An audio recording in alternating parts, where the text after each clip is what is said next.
Okay, 443, you're on PokerSesh. Lyman, what's up, buddy? What's up? What's up? Who's calling in here? This is Colin H. Mann.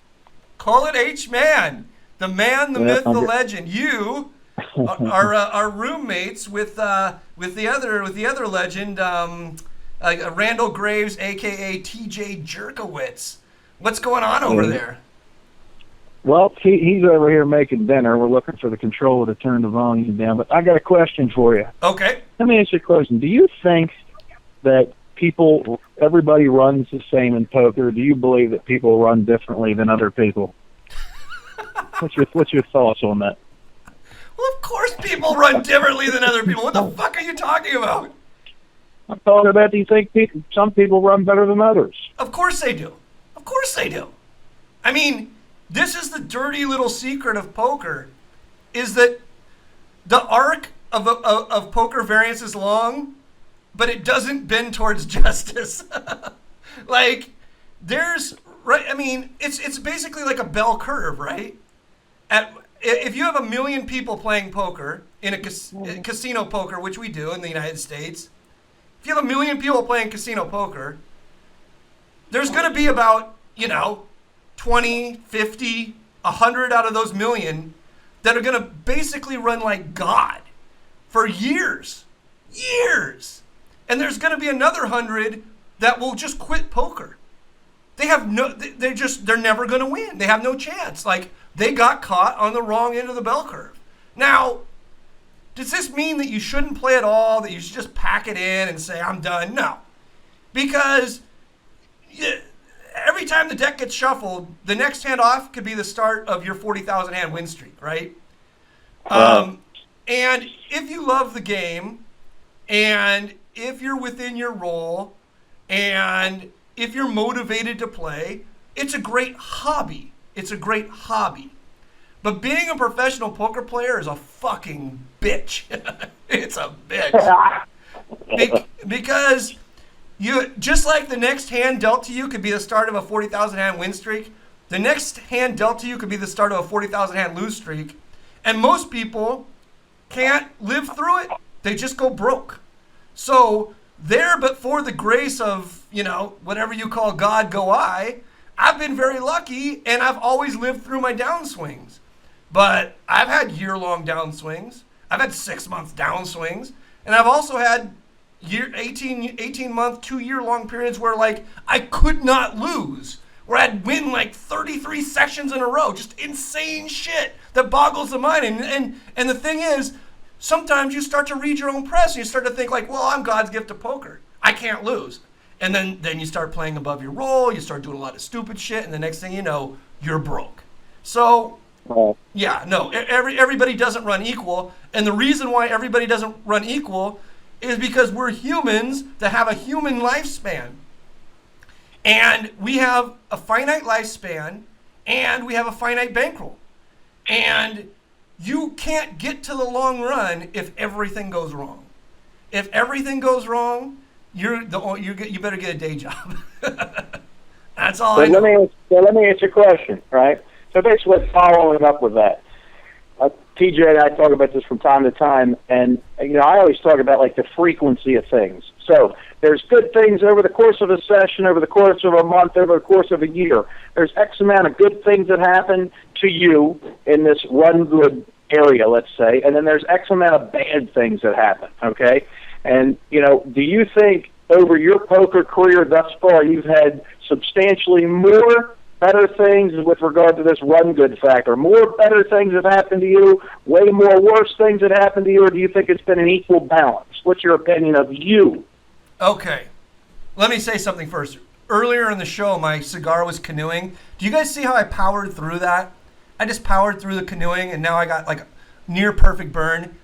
That's the mark of a... You're the canoe master. We got that. I am a professional cigar smoker. But, okay. As far as me and my poker career goes, poker players... You specifically. I mean, not all poker players. I'll just speak for myself. I'm sort of a sad sack in a lot of ways. I always think basically everything's going wrong for me. maybe like part of my personality or whatever is like, oh, woe is me. The fucking greatest game in the world just popped up. A 100-200 Badusi game just popped up in the fucking bicycle casino out of nowhere. And these people don't even know what the Badu part of the Badusi game is. And I'm losing my ass. Woe is me. Fuck my life. Nothing ever goes right for me. I'm just going to go punch the steering wheel of my car, right? Now, that's, we've all had those thoughts. But, I mean, if I really was going to be, like, completely honest, I have to say that I've probably run good. Just for the simple reason that I'm still here. And I know, right. I can look at the math and know that there are people out there that have failed at poker simply because they were caught in a 40, 80, 120,000 hand downswing and just could not make it through. They didn't have the bankroll. They didn't have the time. They just couldn't make it through. But me personally, I've made it through. So a lot of things must have went right somewhere along the line. And there's no way for me to know whether my lifetime hourly is correct. But considering that I've played, maybe 1 million hands online, and because some of it was before there was such thing as HUDs or trackers, and maybe another, 500,000 hands live, and I'm still around, and I have this, and I still have like this large hourly rate. I gotta say to myself, something has gone right. I probably think I'm on, just on the right side of the bell curve. I'm not down. Basically, to sum up what you just said, you think that over your poker career, more good things have happened to you. You've overset more people than you've ever been underset type stuff. You know what I mean? And that's kind of what I talk about. I believe as poker players, you got good, solid players out there, and you got fish, right? Right. And just being a good, solid player is not enough because, and maybe I'm a crazy guy. TJ and I debate this shit all the time, but I believe that you've got to play good. You got to min your losses whenever guys fish, you'll lose all the money. And you got to max your wins when you've got a particular hand versus that guy. And but then there's this other factor, which is this run good thing, and it's something that you don't have any control over. And like to give you an example, the other night, and this is just one specific little hand. But obviously, I've got pocket aces. I get it all in pre-flop, and at that point, when you get it all in pre-flop, I don't care how much skill you've got. There's no more skill. It's all luck at that point. It really is. Right. And of course, the guy had pocket jacks, he hit a jack and felt it.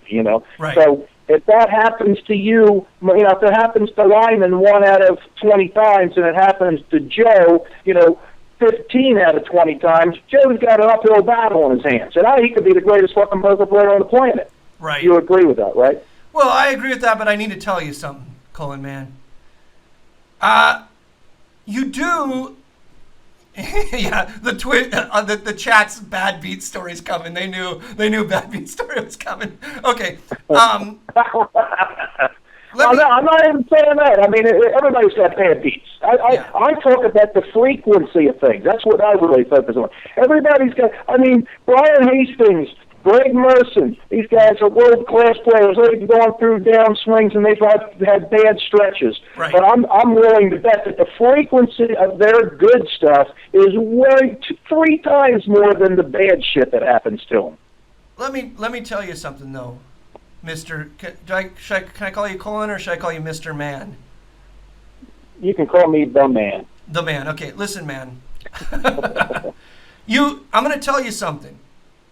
And this is something that I said on an earlier podcast in the archives. If you want to go check the old podcast in the archives, there's a lot of gold on there. But I'm gonna give you, I'm gonna recap a little bit of it.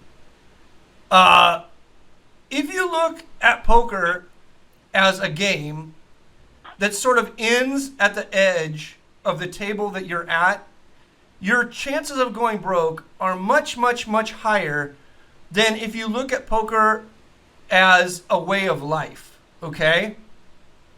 Now, when the poker boom crashed, I saw a lot of no-limit hold'em players go broke, basically. have to move way down in stakes or start begging people for money, start trying to hit a tournament bank all the time because their roll is gone. And that didn't happen to me. Because, and I'm going to tell you one of the reasons why. It's not because I ran better than them. It's because I thought about the game much different than they did. As soon as I saw that the 10-20 no limit game at the Commerce was getting worse, instead of there being 6 tables a night, there was 4 tables. Instead of 4 tables, there was 2. Instead of 2, there was 1. And there was a bunch of guys trying to fucking make a living in that one table during the day shift, which is when I play. I said to myself, wow, this doesn't make any sense for me to be in this game anymore. There's a 100-200 stud game 12 feet away from me with all crazy people in it. Like average age, 79 years old. Average skill level, 0. Why would I keep fucking banging my head against this horrible no limit game when I can go play in that stud game? Or why do I bang my head against this stud game on days that it's bad when, it's like world-class players sitting there, Greenstein, Eric Drake, other fucking world-class players. Why? They will stay in the stud game. Why don't I go play the PLO game? I just thought about it much bigger, right? Like, poker doesn't end at the edge of the table that I'm playing at. There's a whole casino here. And then the other thing I thought to myself, I said, why is this guy in this stud game getting paid to play by the house and I'm not? Why is this guy in this PLO game getting paid to play by the house and I'm not? And I said, I'm going to find a game that I can beat and I'm going to get paid by the house during this downtime. If another boom comes up, maybe I go indie again. Maybe I start playing No Limit again. Maybe Badusi becomes the big game. I am a professional poker player. Like, I'm not a Hold'em player. If the next new game is Super Stud, and I look over at the Super Stud table, and it's a bunch of 79-year-old guys having a good time and drinking beer, I am going to become the best Super Stud player in the world in that player pool. And I don't see a lot of other people thinking like this. I see them sticking to the one little thing they know, in the one little sliver of the casino they know, and basically going broke. So when I say I don't know whether I've run good or bad, I mean, I've obviously must have run good somewhere, but the reason I'm still around is not because I ran good. The reason that I'm still around... You've done other things. You've adapted and changed your game. That's right. Basically, to maximize situations and survive in this game is what your point is. That's right. I'm not going to be putting together a resume anytime soon. I have to win at poker. And so I'm not going to sit around licking my wounds and complaining about, poker, online poker got made illegal. Wham, I don't give a fuck. Oh, party poker went down. I was making so much fucking money at party poker. Wham, I don't give a fuck. The no limit hold'em games suck. Wham, I don't give a shit. I just keep moving on. There's always money in a casino somewhere. But you can't get trapped in this little fucking box. This little box. You got to think like much, much bigger. And if you do that, you're going to have much lower variance than some other people. That's my opinion.